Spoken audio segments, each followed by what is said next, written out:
on va reprendre avec l'intervention conclusive aussi du directeur du musée. Que je remercie. Bonjour. Merci. Donc je vous conclurai un peu sur un champ que je ne connais, je suis pas particulièrement spécialiste de l'histoire de la Révolution française, mais peut-être sur le lieu dans lequel vous vous trouvez, donc ce musée, et puis faire une espèce de petite approche de la place des artistes femmes actuellement, et puis autour dans nos collections et autour de la Révolution française. Donc aujourd'hui, comme je vous l'avais dit au début, les personnes qui dirigent des musées ou qui sont conservateurs du patrimoine et pas du matrimoine. Donc le terme est d'emblée masculin. Je ne sais pas si ça changera. En tout cas, c'est pas en discussion.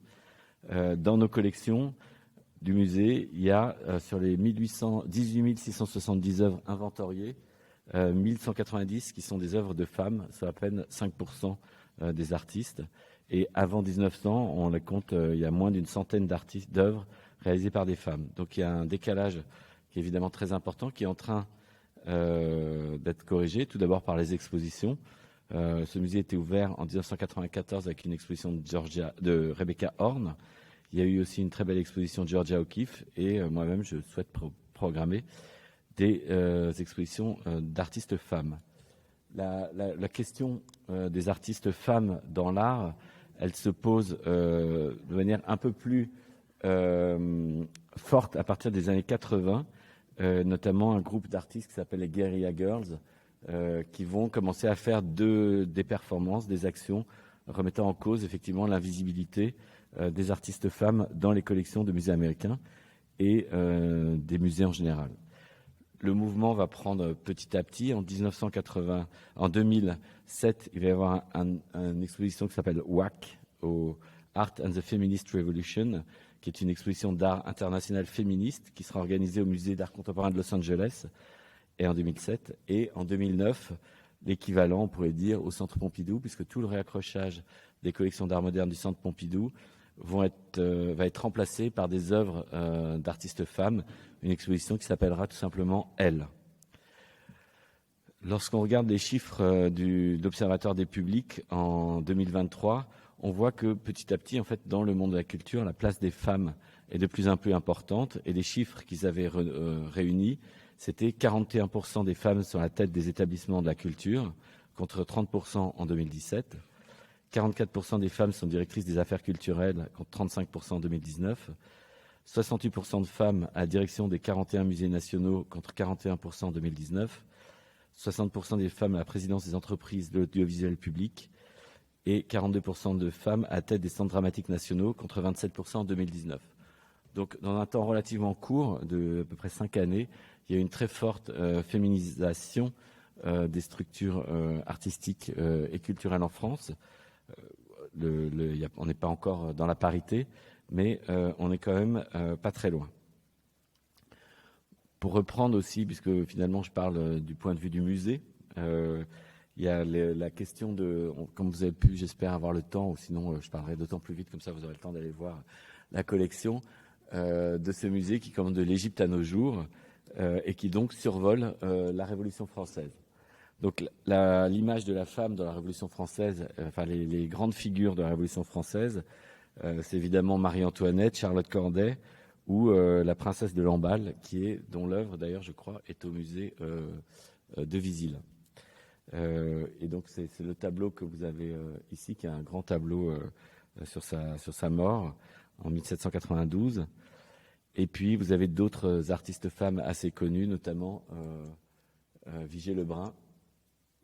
Vigée Lebrun, donc, qui était, elle, une noble et qui va fuir pendant la Révolution.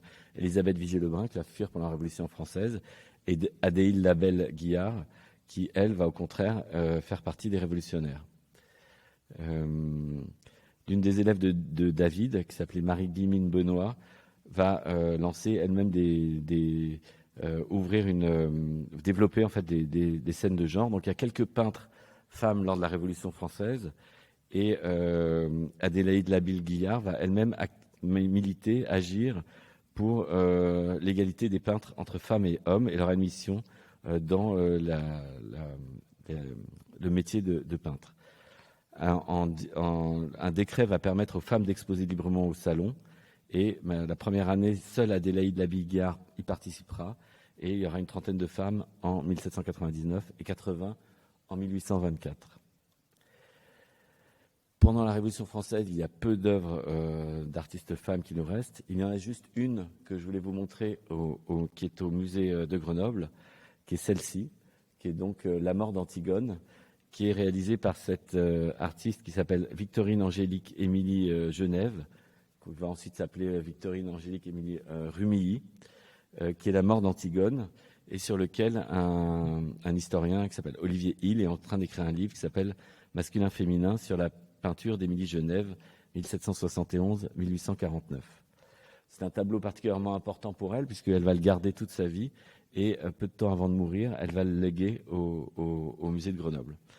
Émilie Genève est la fille d'un gantier grenoblois, peintre de genre et de portrait, et elle habite une grande partie de sa vie au 39 Croix des Petits Champs.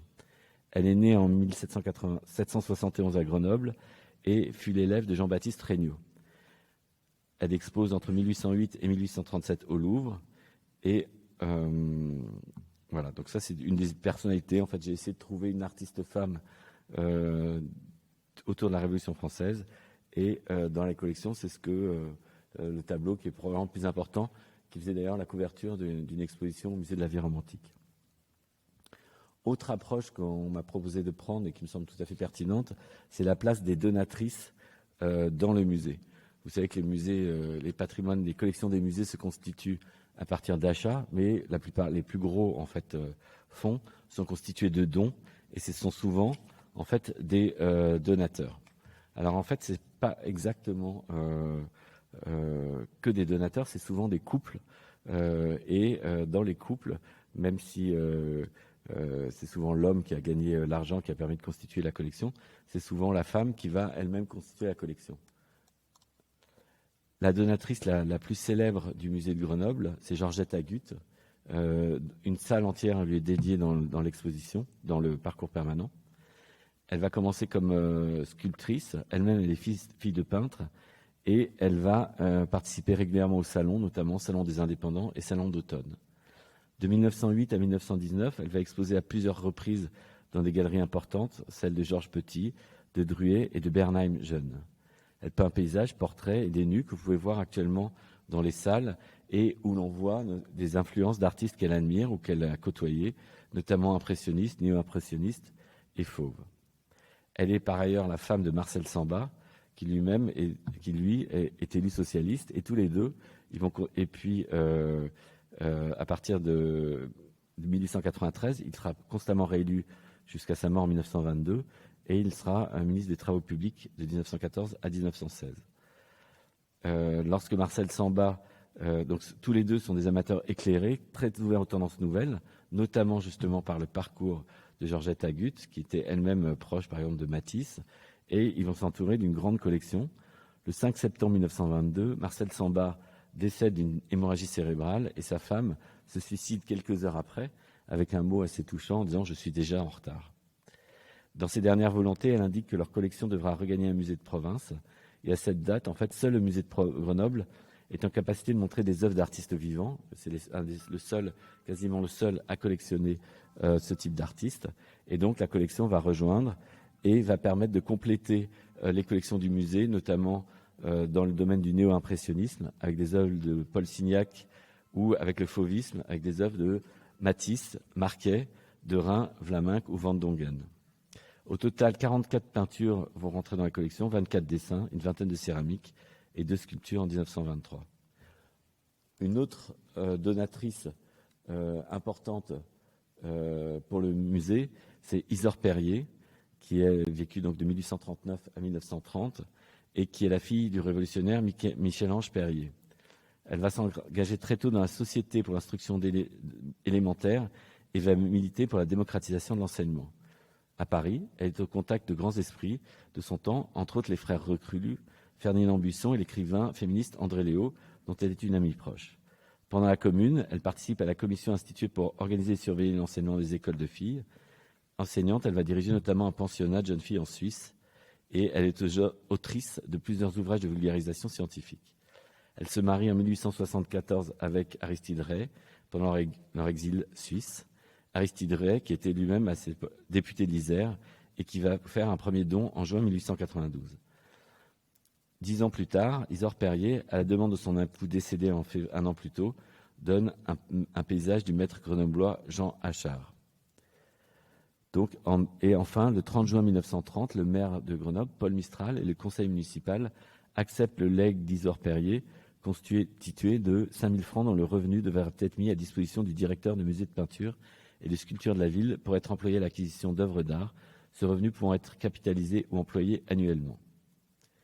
Et enfin, elle va lui léguer 7 peintures. Pour compléter, on pourrait aussi évoquer beaucoup d'artistes femmes qui elles-mêmes ont donné plutôt des œuvres de leur collection. La liste est assez longue, mais vous avez par exemple Aurélie Nemours qui a donné près de une quarantaine d'œuvres au musée, ou Aïn Beyotti qui va en livrer pareil, quelques sculptures. Et finir aussi peut-être par Victoria Dubourg, qui est alors l'épouse de Fanta Latour, et qui va, artiste elle-même, et qui donne au musée 290 œuvres en dons et en legs entre 1904 et 1926.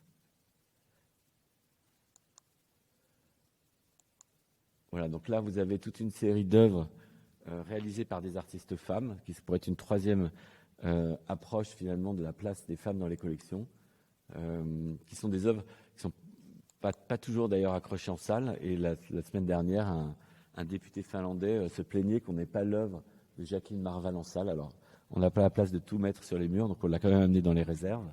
Voilà.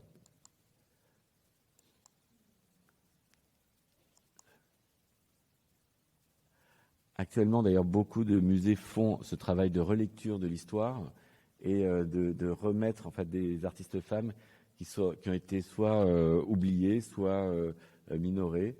Et par exemple, Shanna Orloff faisait l'objet d'une exposition au musée Zadkine très récemment. Sophie Teuber-Hart est dans une exposition à Bruxelles. Germaine Richier a été présentée au Centre Pompidou. Donc c'est aussi une manière aussi de renouveler profondément l'histoire de l'art. John Mitchell a fait l'objet d'une très grande exposition au Centre Pompidou, à la Fondation Vuitton. Et Rebecca Horn était une artiste qui a permis l'ouverture du musée. Donc en conclusion, on pourrait dire que une collection de musée, c'est une collection qui est le reflet de son temps. On peut essayer d'être légèrement en avance sur son temps ou prendre des partis pris plus axés. Et voilà, on peut dire qu'aujourd'hui, finalement, ce dont on s'aperçoit, c'est que cette collection n'est pas faite que de dons et de donations d'artistes, d'hommes, mais aussi de femmes. Voilà. Je vous remercie.